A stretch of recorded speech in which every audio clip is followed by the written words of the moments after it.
Welcome to the Deep Dive. We're here to cut through the noise of breaking news and give you the insight you need. And today, we're really diving into one of the most intense, maybe fear-driven 24-hour periods in recent immigration policy. Talking about the immediate, global panic and then the crucial clarification that followed.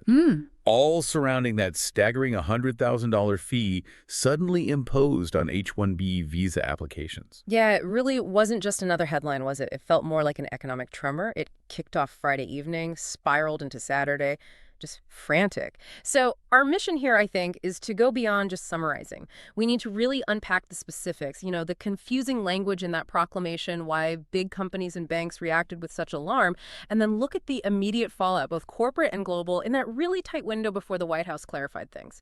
Right. And to give you, our listener, a real sense of the sheer kind of visceral panic this triggered.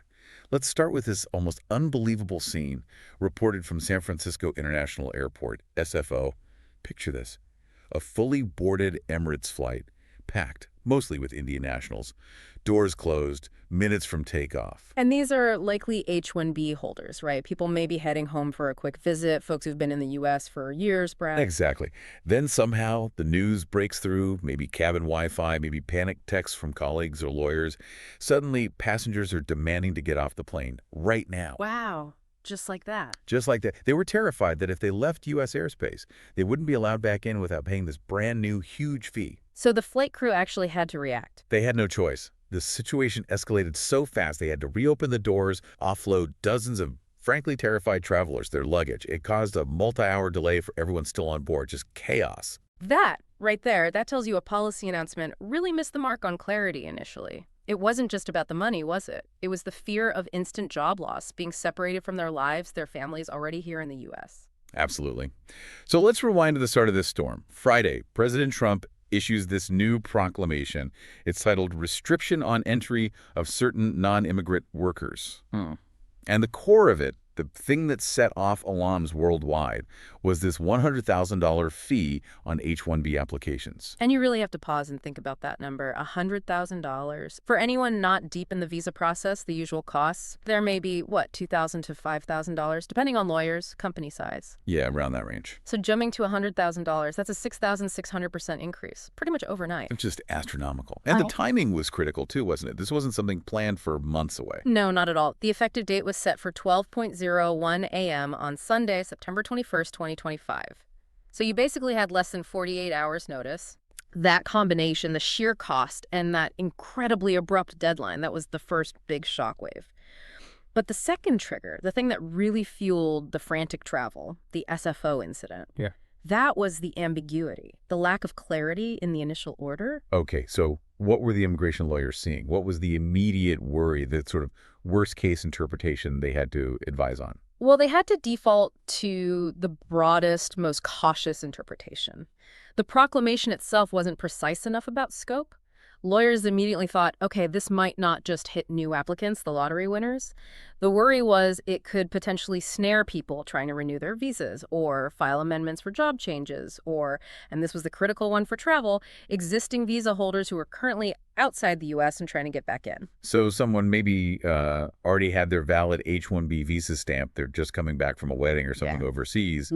They could potentially face being told at the border, sorry, you need to pay $100,000 right now or you can't return to your job. That was the nightmare scenario. That was the fear circulating Friday night and Saturday morning. And even if the chance was small, for companies with thousands of H-1B employees, you can't risk it.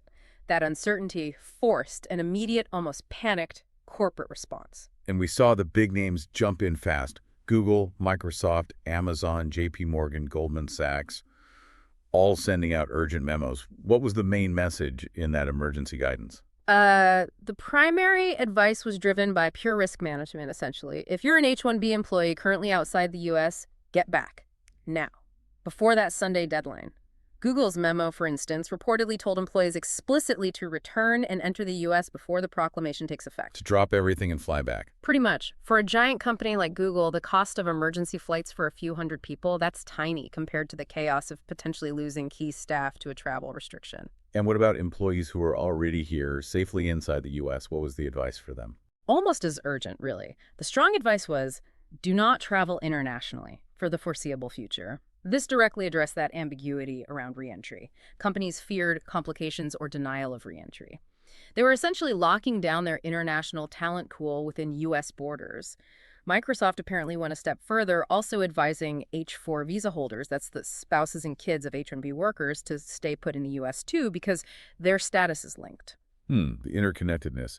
And this corporate scramble, it obviously translated into real personal drama. Yeah. Beyond the SFO situation, social media X, Red Note, it just lit up with personal stories. Oh, absolutely. People canceling weddings they were meant to attend overseas, abandoning trips planned for images, or stories of people landing somewhere, say in Europe or India, hearing the news and immediately booking a flight straight back to the U.S. It just sounds like pure crisis mode. Yeah, there's that story about the manufacturing engineer in North Carolina had to cancel his trip to India instantly, lost thousands on tickets, major disruption to family plans, all because of a policy interpretation that, as we'll get to, didn't actually end up applying to him. That's just awful. Yeah. And this really abrupt timeline, it drew immediate fire from industry groups too, didn't it? Especially from India. Yes. NASSCOM, which is India's big trade body for the tech sector, they voiced serious concern, serious alarm, almost immediately. What were their main points? They were worried not just about the cost, obviously, but the sheer suddenness of it all. They highlighted the considerable uncertainty this created for businesses, for professionals, even for students potentially impacted down the line.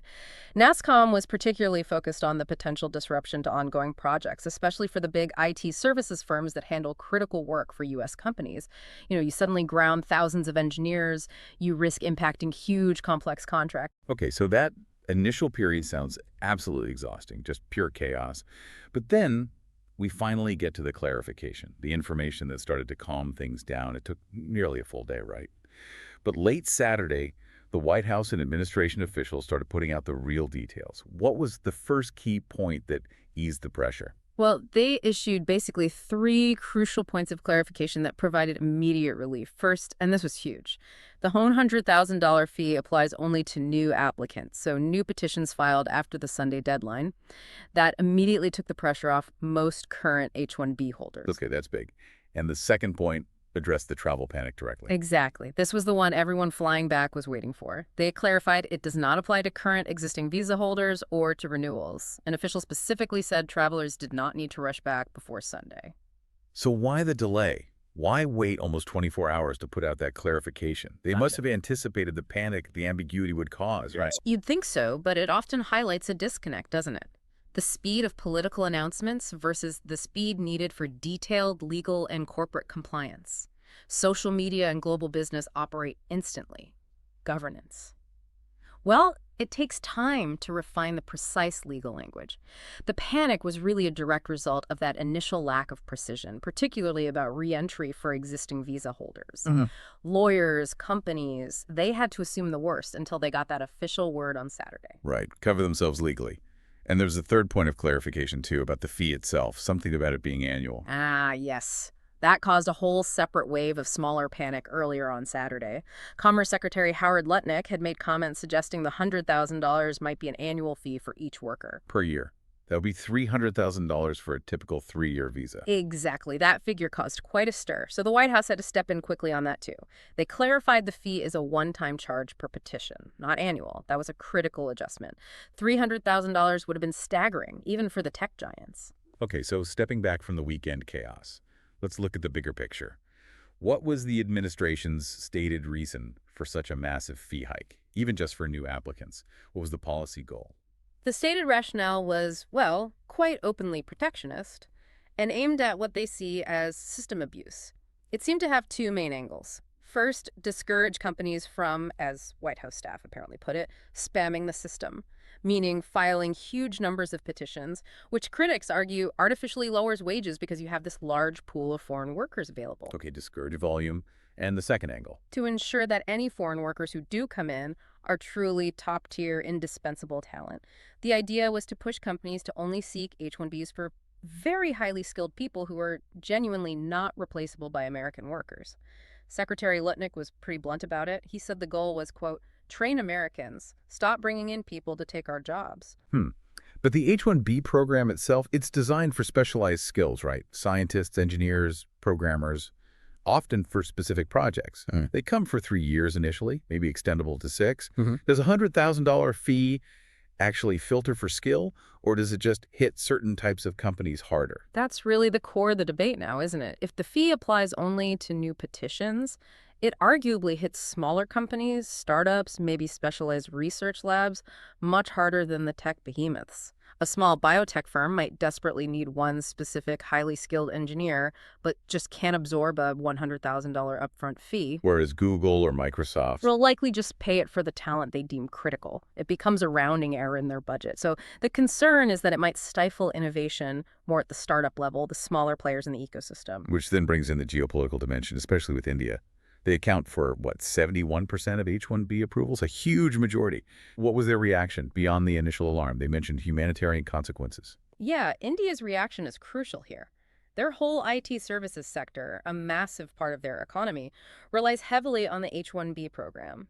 It's built on moving skilled tech workers to client sites in the U.S. So suddenly making it vastly more expensive to bring in new talent disrupts that entire model, potentially affecting billions in remittances. Their warning about humanitarian consequences likely refers to the disruption to established career paths, family plans, lives built around this visa pathway over years. And we also heard pushback from some tech leaders here in the U.S. Even folks like Elon Musk, who's sometimes aligned with Trump, have warned before that the U.S. just doesn't produce enough homegrown talent for certain critical tech roles, AI, for example. Right. That's the counter-argument you hear from industry. NASCOM and others quickly pointed out that this kind of prohibitive cost could have serious ripple effects. It might actually incentivize U.S. companies to move more high-value work overseas. If you can't affordably bring the top AI researcher to California, maybe you set up your AI lab in Bangalore or Seoul instead. So it could potentially weaken the U.S. position in critical areas like the AI race. That's the fear, that American companies end up paying foreign talent to develop cutting-edge tech, but they do it outside U.S. borders because the cost of entry here is just too high. So if we boil it all down, the ultimate takeaway for you, the listener, it's really a story about how ambiguity in policy language can create instant, widespread chaos. That initial panic, the plane incident, the frantic calls it, was driven by fear that this shocking cost applied to everyone, effective immediately. Exactly. But the key clarification, the bottom line, is that the $100,000 fee targets new petitions only, first-time entries. Existing visa holders, people renewing, they were ultimately spared, which allowed, everyone who made that mad dash back to the airport to finally breathe a sigh of relief. But it leaves us with a really important long-term question to think about. If this huge $100,000 fee does successfully limit new H-1B visas to only the absolute highest paid, most specialized roles, does the U.S. risk unintentionally boosting its global competitors? Places like India, South Korea, maybe even parts of Europe. If top-tier global talent finds it too expensive or too uncertain to come here, will they just stay home or go elsewhere, strengthening those tech hubs instead? By making it harder for talent to get in, are we inadvertently pushing innovation and skilled labor to our competitors? That's the big economic question still lingering long after the weekend's panic died down. Something for you to consider.